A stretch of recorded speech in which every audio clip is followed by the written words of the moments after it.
Assalamu alaikum students. I am Dr. Mohammad Idris. I am again here for the new topic, measures of dispersion. This is part 1 of the lecture and this is lecture number 13.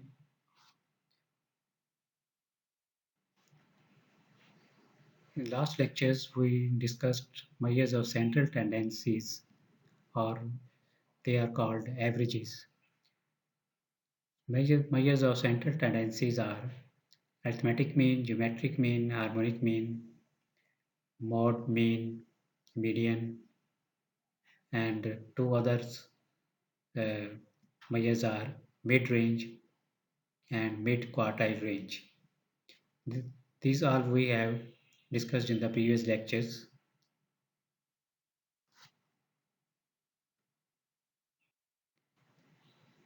Mid-range and mid-quartile range, the formula for the mid-range is xm plus x naught over 2, where xm is the largest observation, largest value in the data. For example, if students' marks start from 50 to 80, if the largest value is 80, then xm will be 80. And if the smallest number is 51, then x naught value is 51. So in this way, if you add these two and divide it by 2, you can find the mid value. So this is also a central measure of central tendency, यानी कि आप first और last को add करके divide by 2 कर रहे हैं. It means कि आपका कोई मिड वैल्यू आप निकाल रहे हैं जो आपके डाटा सेट की मिड वैल्यू है. ठीक है, इसलिए ये भी एक एवरेज है. Mid range is also an average. इसी तरह से मिड क्वार्टाइल रेंज है. क्वार्टाइल्स आपने पढ़े हैं. Q1 is lower quartile and Q3 is upper quartile. Q1 25% of data होता है, यानी 25% पे जो वैल्यू आ रही है, यानी 1/4 पे जो वैल्यू आ रही है वो Q1 होता है. Q3 जो है वो 3/4 पे जो वैल्यू आ रही होती है, 3/4 ऑफ द डाटा, 75% पे जो वैल्यू है वो Q3 होता है. और अगर 50% का वैल्यू है वो Q2 होता है, और that is called median. Median जो है ना वो 50% ऑफ द डाटा होता है, यानी कि मिडल वैल्यू जो है. और Q1 1/4 वैल्यू है और Q3 जो है वो 3/4 वैल्यू है. तो इन दोनों को अगर आप ऐड करेंगे तो डिवाइड बाय 2 करेंगे तो अप्रॉक्सीमेट मीडियन ही आना चाहिए ना. अप्रॉक्सीमेट जो है ना वो मीडियन के आसपास वैल्यू ये आनी चाहिए. ठीक है, तो अगर मीडियन के आसपास वैल्यू आ रही है तो इट मीन्स कि ये भी एक एवरेज है. तो ये भी एक दो दो दो जो फॉर्मूले मैंने आपको बताए हैं, mid range and mid quartile range, both are averages. इनकी एग्जांपल आगे हम करते हैं. और लेकिन अब हम आज का टॉपिक जो है वो स्टार्ट करते हैं. Measure of dispersion. The dispersion measures the variability in the data. यानी कि जो डिस्पर्शन है वो हम ये देखेंगे कि डाटा जो है उसमें वेरिएशन कितनी है. जैसे कि स्टूडेंट्स के मार्क्स अगर 50 से लेकर 90 तक हैं तो वेरिएशन जो है ना इसकी 50 से 80 तक है. अगर स्टूडेंट्स के मार्क्स 60 से 80 तक हैं तो वेरिएशन होगी 60 to 80. लेकिन जो डिस्पर्शन है वो ज़्यादातर हम जो मिडल वैल्यू होती है, जो एवरेज वैल्यू है, उससे मेजर करते हैं. यानी जो एवरेज वैल्यू जो भी होगी हम देखेंगे कि डाटा की वैल्यू उससे कितनी दूर है. ठीक है, उसमें वेरिएशन क्या है. ज़्यादातर जो डिस्पर्शन है वो हम जो मिडल वैल्यू है वहाँ से मेजर करते हैं, वहाँ से वेरिएबिलिटी ऑफ डाटा जो है ना वो पता चलता है. तो ये आगे हम करेंगे डिस्पर्शन की. बहुत सारे ये एग्जांपल्स हैं, बहुत सारे टाइप्स हैं जिससे हम मेजर करेंगे dispersion. Second point is, it is quite possible that two or more sets of data may have the same average. but their individual observations may differ considerably from the average. यानी कि अगर उनकी average same है, बाज़ set of data होता है जिनकी आप कहते हैं कि 2 क्लासेस हैं, उनकी एवरेज सेम आ रही है, ठीक है। लेकिन फिर दूसरी चीज़ जो इसमें देखी जाएगी वो वेरिएबिलिटी देखी जाएगी कि हम देखेंगे कि डाटा का डिस्पर्शन जो है वो क्या है। यानी कि मीन से हम देखेंगे, जो एवरेज है उससे देखेंगे कि डाटा की वैल्यूज़ कितनी डिस्पर्स हुई हैं, कितनी स्कैटर्ड हैं वैल्यूज़, ठीक है। तो तो अगर फॉर एग्ज़ाम्पल जो है वो मीन जो है वो मीन एवरेज है, वो स्टूडेंट्स के मार्क्स की वो 80 आ रही है, ठीक है। और एक सेट में जो वेरिएशन है वो 70 टू 80 तक है, 70 टू 90 तक है। एक सेट में स्टूडेंट्स के जो मार्क्स हैं वो 70 से लेकर 90 तक हैं और एवरेज 80 है। तो आप देखेंगे इसमें वेरिएशन कम है। मीन से अगर आप देखें मीन 80 है और जो डाटा है उसमें अगर 70 टू 90 वेरिएशन है तो वो वेरिएशन इसमें अबाउट जो एवरेज है वो 10 आ रही है। लेकिन अगर एक और क्लास है उसकी एवरेज भी 80 है और उसमें जो वेरिएशन है वो 60 टू 95 है। तो आप देखिए यहाँ पे जो स्टूडेंट्स में जो वेरिएशन है वो ज़्यादा है, ठीक है। इट मीन्स स्टूडेंट कोई ऐसे भी हैं जो कि वीक हैं, वीक स्टूडेंट को आप कह सकते हैं जिनके मार्क्स कम हैं, और जो दूसरी क्लास है उसको आप कह सकते हैं कि उसके मार्क्स ज़्यादा हैं, ठीक है। यानी कि वो क्लास जो है वो ज़्यादा अच्छी है। इट मीन्स कि वेरिएबिलिटी हमें ये बताएगी, डाटा के बारे में हमें बताएगी। जैसे मार्क्स का डाटा है तो ये हमें ये बताएगा कि कौन सी क्लास अच्छा बिहेव कर रही है, कौन सी क्लास बेहतर है, किस क्लास के मार्क्स जो है ना वो ज़्यादा अच्छे हैं, ठीक है। Third point is, we therefore need some additional information concerning with how the data are dispersed about the average. यानी about average हम देखेंगे डाटा की वैल्यू कितनी दूर है। डेविएशन देखेंगे, deviation that is known as deviation. Difference from average is known as deviation. This is done by measuring the dispersion, by which we mean the extent to which the observation in a sample और in a population vary about their mean. ये वही बात है जो मैंने आपको बताई है कि अबाउट मीन हम डाटा की डिस्पर्शन जो है वो देखेंगे। Types of measures of dispersion, there are two types of measures of dispersion, one is absolute and other is relative. Absolute measure of dispersion is one that measures the dispersion in terms of same units. यानी कि अगर marks हैं students के तो जो dispersion की जो value आएगी वो भी मार्क्स को ही शो करेगी। यानी वेरिएबिलिटी अगर आप चेक देखेंगे उसकी डेविएशन देखेंगे वो भी आप कहेंगे कि मीन से इतने मार्क्स का डिफरेंस है तो मार्क्स में आएगा। अगर सेंटीमीटर में कोई लेंथ है तो आप कहेंगे ये सेंटीमीटर में लेंथ है, तो सेम यूनिट में एक्सप्रेस करेगी। यानी कि एब्सोल्यूट मेजर को आप कह सकते हैं कि उसके कोई ना कोई यूनिट्स ज़रूर होंगे और यूनिट्स वही होंगे जो कि डाटा की वैल्यूज़ के होंगे। And other is relative major. तो जब रिलेटिव मेजर की बात होती है तो ये कंपैरिजन हम करते हैं इसका दूसरी यूनिट्स के साथ। तो जब भी दो चीज़ों का कंपैरिजन किया जाता है तो वो एक रेशियो होती है and ratio has no unit. तो जब भी कोई रेशियो आएगी तो रेशियो में कोई यूनिट नहीं होते, तो रिलेटिव मेजर के यूनिट नहीं है, इसमें जस्ट कंपैरिजन हम करेंगे किसी और वैल्यू के साथ। At absolute measure of dispersion is one that measures the dispersion in terms of same unit. A relative measure of dispersion is one that is expressed in the form of ratio, coefficient, or percentage that is independent of the units of measurement. यानी उनके कोई unit नहीं होंगे।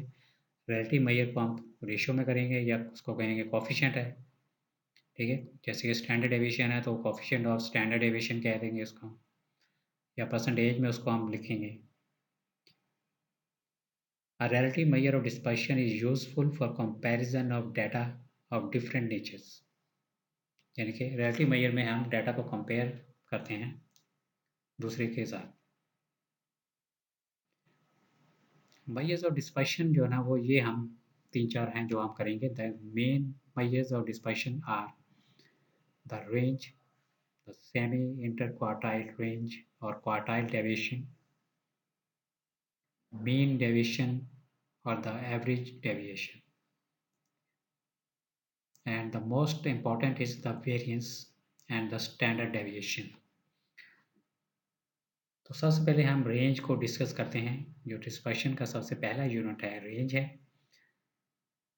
फिर semi interquartile range and then mean deviation and then at the end variance. The range R is defined as the difference between the largest and the smallest observation in a data। यानी range से ही आपको पता चल रहा है कि range के नाम से ही कि ये वैल्यूज़ की रेंज होगी डाटा की, कि कहाँ से लेकर कहाँ तक है। तो इसका फार्मूला है x m minus x naught. X m is the largest observation and x naught is the smallest observation. When the data are grouped into frequency distribution, the range is estimated by finding the difference between the upper boundary of the highest class and the lower boundary of the lowest class, and this is an absolute measure of dispersion। यानी range हमें ये बताएगा कि values की जो data की range है वो कहाँ से कहाँ तक है, यानी किस रेंज में डाटा जो है ना वो फैला हुआ है। जैसे कि मिनिमम मार्क्स 60 है और मैक्सिमम मार्क्स 90 है, तो range of data will be 30। 90 minus 60 यानी 30 की रेंज में आपका डाटा है, इतना भी डाटा है उसकी रेंज 30 में है। तो इसका मतलब अगर रेंज कम होगी, फॉर एग्जांपल एक और क्लास है उसके मार्क्स 70 टू 90 है, तो उसकी रेंज कम है, उसकी रेंज 20 आ रही है, देन तो फिर हम क्या कहेंगे कौन सा जो क्लास जो है ना वो बेहतर है, कौन सी क्लास बेटर रिजल्ट दे रही है। तो ज़ाहिर है सेकंड क्लास जो है वो ज़्यादा बेटर रिजल्ट दे रही है क्योंकि उसकी रेंज कम है।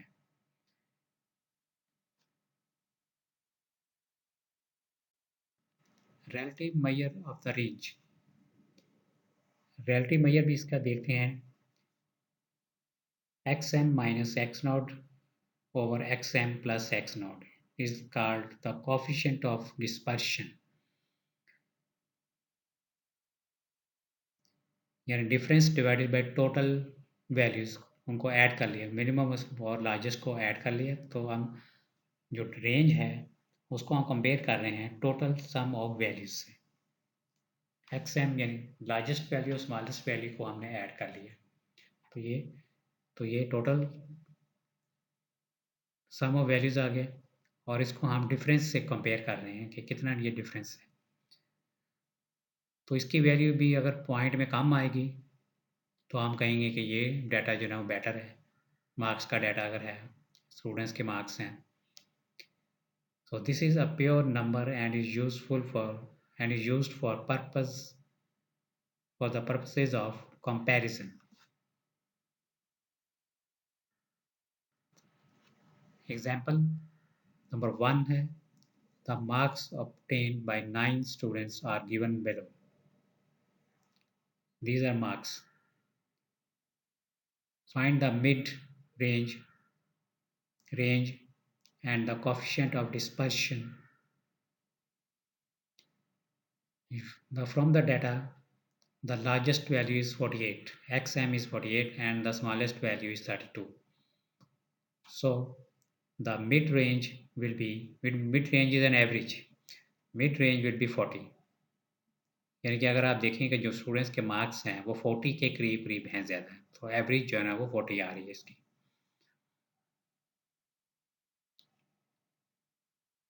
And the range will be largest value minus smallest value, xm minus x naught, which is equal to 48 minus 32. The answer is 16.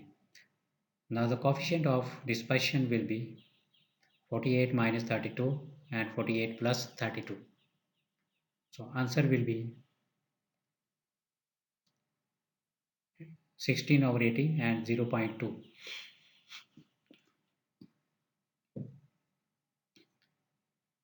तो 0.2 जो है ना वो is quite small value.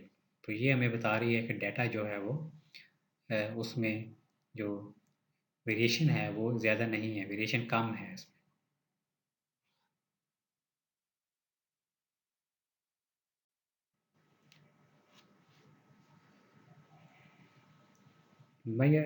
Disadvantages. The range has disadvantages, two serious disadvantages. First is it ignores all the information available from the intermediate observations. यानी जो range है उसमें सिर्फ हम स्मॉलेस्ट और लार्जेस्ट वैल्यू को ही लेते हैं, इसमें हम बाकी वैल्यूज़ को कंसिडर नहीं करते वो क्या वैल्यूज़ हैं। हो सकता है कि बाकी वैल्यूज़ जो हैं वो डाटा की वो ज़्यादा मैक्सिमम वैल्यू के करीब जा रही हो, या हो सकता है कि जो ज़्यादातर वैल्यूज़ की स्मॉलेस्ट वैल्यू के करीब हो। तो हमें ये नहीं पता चलता कि ये डाटा जो है ना वो किस तरह का है, या अगर ये मार्क्स हैं तो क्लास के मार्क्स बेटर हैं या कि बेटर नहीं हैं। ठीक है, ये हमें एग्जैक्टली नहीं बता रहा। And secondly, its value is based only on the two extreme observations. It might give misleading picture of the spread in the data. ठीक है, वही बात जो मैंने आपको बताई है कि ये वैल्यू जो है ना वो हमें नहीं पता कि डाटा की वो कहाँ पे है, ज़्यादा आ रही है, स्मॉलर वैल्यू ज़्यादा है या लार्जर वैल्यू ज़्यादा है। It is therefore an unsatisfactory measure of dispersion. तो ये कोई इतना अच्छा मेजर ऑफ डिस्पर्शन नहीं है, क्योंकि इसमें डाटा की सारी वैल्यूज नहीं आ रही और बाकी डाटा की वैल्यूज़ का हमें नहीं पता वो किस तरह की वैल्यूज़ हैं।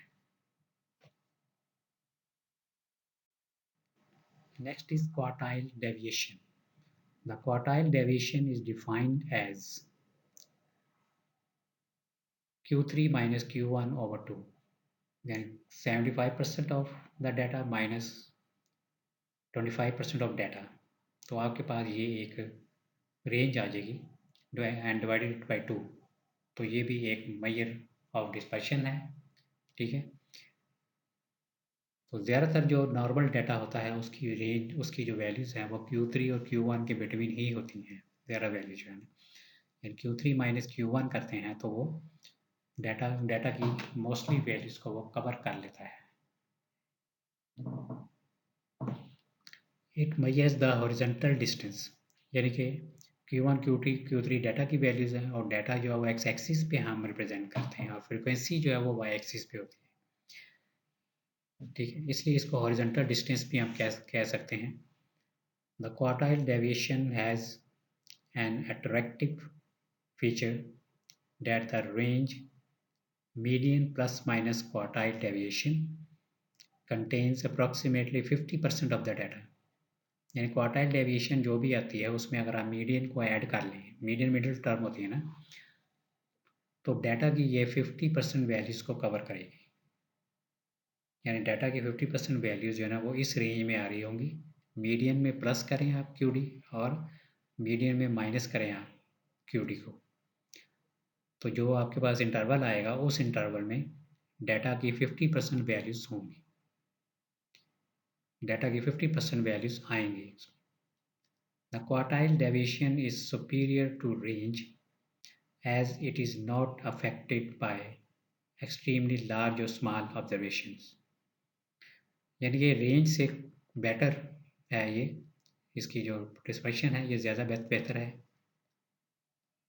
It is simple to understand and easy to calculate। The quartile deviation is also an absolute measure of dispersion। ये भी एब्सोल्यूट मेजर है, यानी कि जो वैल्यू आएगी वो आपके पास, इसकी जो वैल्यू आएगी वो सेंटीमीटर में, मीटर में, या जो भी डाटा की यूनिट्स होंगे, डाटा वैल्यूज़ के जो यूनिट्स होंगे उसी में इसकी वैल्यूज़ आएंगी। It is not based on all the values of the data. तो ये भी डाटा की सारी वैल्यूज़ को नहीं ले रहा, सिर्फ Q1 और Q3 को ही ले रहा है। इसलिए ये भी हम नहीं कह सकते कि ये बहुत अच्छा ये है, लेकिन रेंज से कुछ बेहतर है। ये हम कह सकते हैं कि रेंज से ये बेहतर है। Quartile deviation is better than a range. तो नेक्स्ट लेक्चर में इसको फिर हम क्वार्टाइल डेविएशन से स्टार्ट करेंगे और इसका कोफिशिएंट ऑफ क्वार्टाइल डेविएशन वो भी करेंगे। ओके, अल्लाह हाफिज़, थैंक यू।